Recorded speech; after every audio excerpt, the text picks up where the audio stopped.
ইতিমধ্যে আজি আমি অষ্টম বছৰৰ চতুৰ্থ সংখ্যক বিজেপি বাৰ্তা উন্মোচন কাৰ্য অনুষ্ঠিত কৰিলোঁ।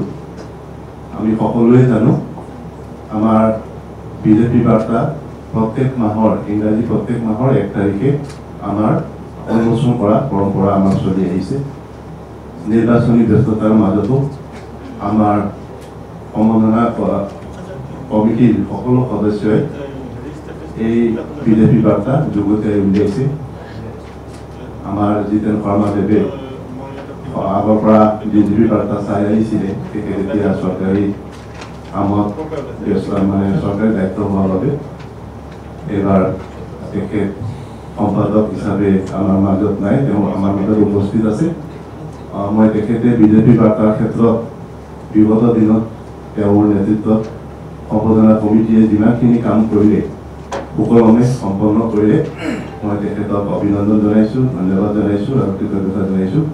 আৰু অহা দিনতো যাৰ ভাগত দায়িত্ব কৰিব বিজেপি বাৰ্তা আৰু অধিক শক্তিশালী হ'ব আৰু বিজেপি বাৰ্তা আমাৰ ভাৰতীয় জনতা পাৰ্টিৰ বিভিন্ন সাংগঠনিক কাম কাজ লগতে ভাৰতীয় জনতা পাৰ্টিৰ নেতৃত্বাধীন চৰকাৰখনৰ উন্নয়নৰ বিভিন্ন তথ্য বিশ্লেষণ বিজেপি বাৰ্তাৰ জৰিয়তে অসমৰ ৰাইজে পাই আহিছে।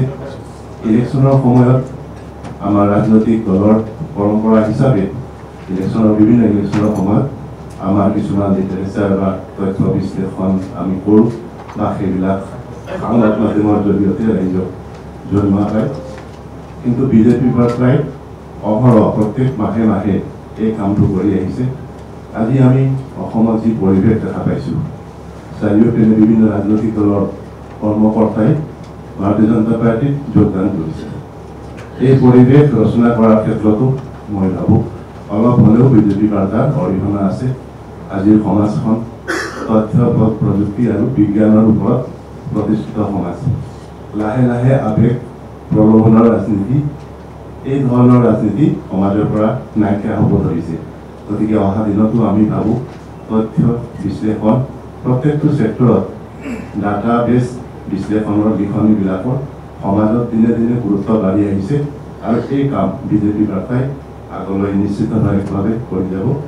মই সকলোকে শুভেচ্ছা জনাইছোঁ আৰু নিৰ্বাচনৰ বতৰত অহা নিৰ্বাচন যাতে আমাৰ বাবে ভাল হয়, আগতকৈ অধিক ৰাইজৰ যাতে আমি আশীৰ্বাদ ল'ব পাৰোঁ সেই আশা কৰি